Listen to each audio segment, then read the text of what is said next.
اس طرح کی صورتحال میں اگر ایک مرد نے خود کسی عورت کے ساتھ زنا کیا ہے، ایک مرد نے خود کسی عورت کے ساتھ زنا کیا اور وہ عورت حاملہ ہو گئی، تو اس سے نکاح کرنا بھی جائز ہے، اور نکاح کے بعد حالت حمل میں اس کے ساتھ وطی کرنا بھی جائز ہے۔ کیوں؟ اس لیے کہ یہ اسی کا تو پانی ہے نا، تو اس میں اختلاط الماء نازم نہیں آئے گا۔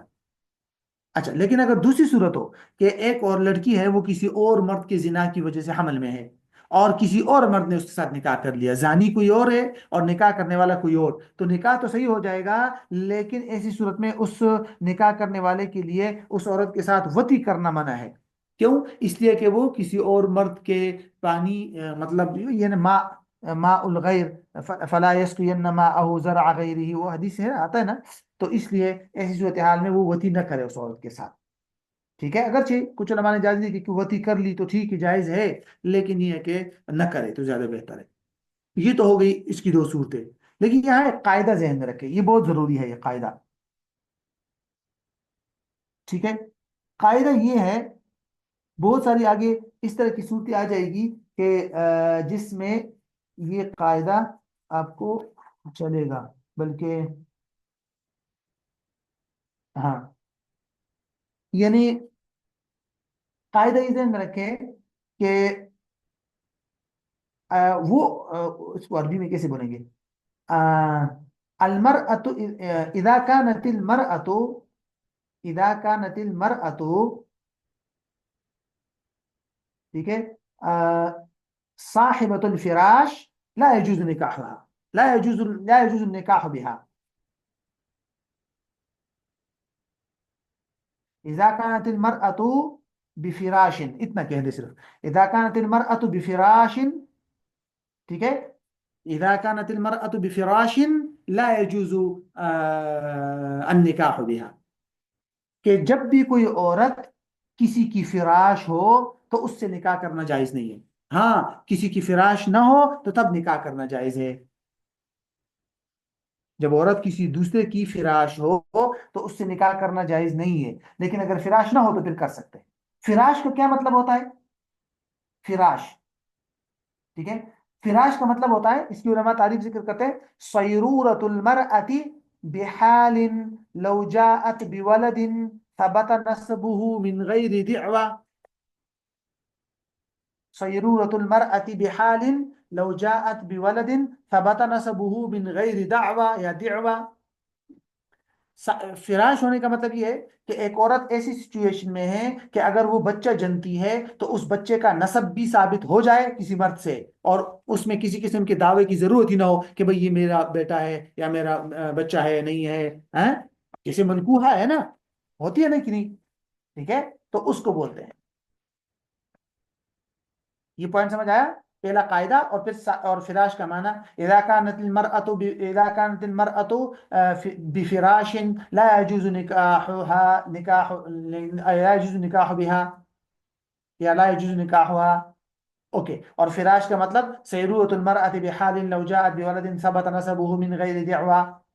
اچھا، اب بات سمجھے، فراش کی علماء تین قسمیں بیان کرتے ہیں، فراش قوی، فراش متوسط اور فراش ضعیف۔ ٹھیک ہے، فراش قوی کا مطلب ہے منکوحہ، غیر کی منکوحہ، کسی اور شخص کی منکوحہ، اس کو بولتے ہیں فراشی قوی۔ اور تو فراشی کسی اور کی منکوحہ کے ساتھ نکاح جائز نہیں ہے نا، اور جب بھی اس کا بچہ پیدا ہوتا ہے نسب بھی ثابت ہو جاتا ہے۔ آگے سمجھ میں؟ دوسری ہے فراش متوسط، فراش متوسط ام ولد کو بولتے ہیں، ام ولد، ٹھیک ہے، وہ جو آقا جس کے ساتھ وطی کر لے اور اس سے بچہ پیدا ہو جائے تو وہ بھی ثابت ہو جاتا ہے نسب اس کا آقا سے، ٹھیک ہے، لیکن یہ کہ بہرحال، اور فراش ضعیف اس کو بولتے ہیں عام باندی کا جو فراش ہے، اس کا جب تک اس دعویٰ نہ ہو اس کا نسب ثابت نہیں ہوتا، تو ام ولد والا متوسط میں آتا ہے، ٹھیک ہے، اور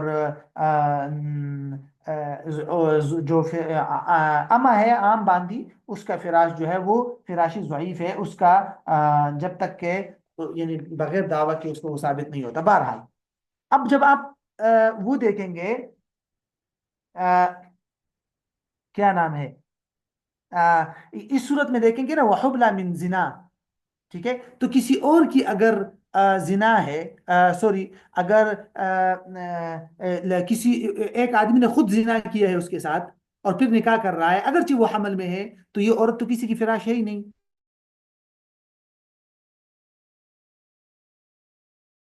زنا سے تو نسب بھی ثابت نہیں ہوتا، تو زنا فراش ہی نہیں ہے.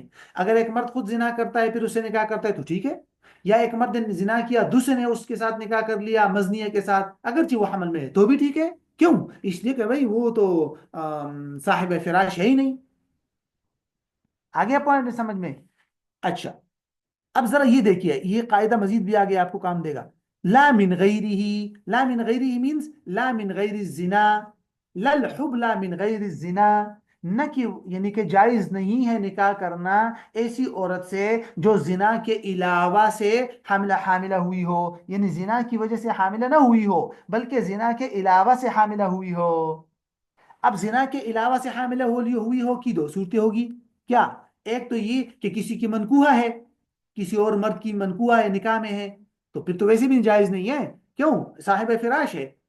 اچھا جی، اور اگر کسی کی نکاح میں نہیں ہے، مطلب اس نے طلاق دے دی ہے، ایک مرد نے عورت کے ساتھ نکاح کیا تھا اور طلاق دے دی، اب وہ عدت گزار رہی ہے اور وہ حمل میں ہے، تو بھی نکاح جائز نہیں ہے. کیوں؟ عدت میں ہوگی نا، کیونکہ جب تک کہ حمل ختم نہیں ہوگا تو عدت ہی ختم نہیں ہوگی، تو تب بھی جائز نہیں ہے. آئے سمجھ میں؟ تو اس لیے انہوں نے کہا کہ لا يجوز النکاح بالحبلى من غیر الزنا، کہ جو زنا سے نہیں بلکہ کسی اور وجہ سے نکاح وغیرہ سے جو ہے وہ حاملہ ہوئی ہو، تو اس سے نکاح کرنا جو ہے وہ جائز نہیں ہے. وضع حمل کرے گی تو عدت پوری ہو جائے گی، اگر اس کو طلاق دی ہے تو پھر کرے، اور اگر طلاق ہی نہیں دی تو پھر تو ویسے بھی نہیں کر سکتے، کسی اور کی وہ ہوگی. اچھا، اب یہاں سے دیکھیے، والموطوء بملک یمین او زنا، یہاں یہ حل کے تحت آئے گا. وحل الموطوء بملک یمین، کہ ایسی عورت کے ساتھ نکاح کرنا جائز ہے جس کے ساتھ آقا نے ملک یمین کی وجہ سے وطی کی ہو. ایک آقا ہے، اس نے ایک باندی کے ساتھ وطی کر لی ملک یمین کی وجہ سے، اور کوئی اور مرد جا کر اس آقا کو کہتا ہے کہ اگرچہ تم نے اپنی باندی سے وطی کی ہے لیکن میں اس سے نکاح کرنا چاہتا ہوں، تو ٹھیک ہے کر سکتے ہیں، لیکن اس کے لیے استبراء رحم شرط ہے. یاد ہے نا، استبراء کی بحث شاید کسی جگہ آگے آئے گی. تو استبراء ضروری ہے، اور استبراء جب ہو جائے گی، معلوم ہو جائے کہ وہ عورت آقا کی وطی کی وجہ سے حمل میں نہیں ہے، تو کسی اور سے نکاح کر سکتے ہیں. ایسا سمجھ میں؟ او زنن، او زنن کا مطلب کہ یا موطوء بالزنا ہو، حاملہ تو نہیں ہے لیکن موطوء بالزنا ہے، دونوں صورتوں میں اس سے نکاح کرنا جائز ہے. اب یہ دونوں صورتیں فراش کی نہیں ہے فراش نہیں. آئے سمجھ میں؟ تو یہ دونوں صورتیں فراش کی نہیں ہے. اگرچہ آقا کی جو باندی ہے وہ بعد میں آقا دعویٰ کرے گا اگر اس کا بچہ پیدا ہوا، وہ الگ بحث ہے، لیکن یہ فراش نہیں ہے. اور زنا والی بھی فراش نہیں ہے، تو جب فراش نہیں ہے تو اس سے نکاح کرنا جائز ہے. اچھا جی، والمذمومہ الی محرمہ، حرام عورت کے ساتھ جس دوسری عورت کو ملایا گیا ہو اس سے بھی نکاح کرنا جائز ہے. مطلب یہ، ایک آدمی نے دو لڑکیوں کے ساتھ ملا کر نکاح کیا، ٹھیک ہے، دو عورتوں کے ساتھ، دو لڑکیوں کے ساتھ ملا کر نکاح کر لیا. ایک اس بعد میں پتہ چلا کہ ان دونوں میں سے ایک جو تھی وہ اس کی رضائی بہن تھی اور دوسری ٹھیک تھی، مطلب اجنبی تھی. تو جو اس کی رضائی بہن تھی اس کے ساتھ تو نکاح حرام ہو جائے گا کیونکہ وہ نکاح ہوا ہی نہیں، لیکن جس کے ساتھ نکاح حلال تھا وہ نکاح حلال رہے گا. وہ ایسا نہیں ہے کہ وہ نکاح جو ہے وہ حرام ہوگا. یہ امام صاحب کا اوپینین ہے، ٹھیک ہے، کہ بھائی ایسی صورت میں بلکہ نہیں، حنفیہ کا سب کا اوپینین یہی ہے کہ جس سے نکاح کرنا حلال ہے مذمومہ وہ حلال اور محرمہ سے حرام. والمسمى لها، اور مہر جو مقرر کیا تھا، طے کیا تھا، وہ اس مذمومہ کو ملے گا جس کے ساتھ نکاح کرنا جائز ہوا ہے. یعنی اگر دو لڑکیوں کے لیے 2,000 روپے مہر رکھا تھا نا، تو وہ مکمل 2,000 روپیہ اس مذمومہ کو مل جائے گا. جس کے ساتھ نکاح حرام تھا اس کا مہر بھی اس کو مل جائے گا. خاوند نے کہا تھا تم دونوں کو 2,000 دوں گا، اب وہ جس کے ساتھ نکاح حلال ہوا ہے اسی کو 2,000 دے گا. اور یہ امام صاحب کا اوپینین ہے. وجہ یہ ہے کہ کوئی اور اس کے مقابل میں ہے ہی نہیں تو سارا مہر اس کو ملے گا.